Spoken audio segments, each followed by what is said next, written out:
አቤት ልጅ አለኝ ቋንቋዬ ነሽ ድንግል መግባቢያዬ መልሴ ማገኝብሽ ከጌታዬ መልሴ ማገኝብሽ ከጌታዬ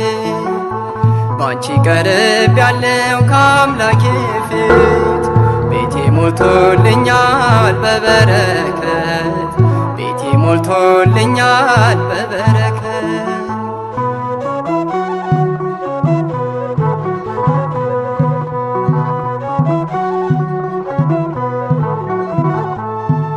ቅድስና ሕይወት ከኔ ተሰውሮ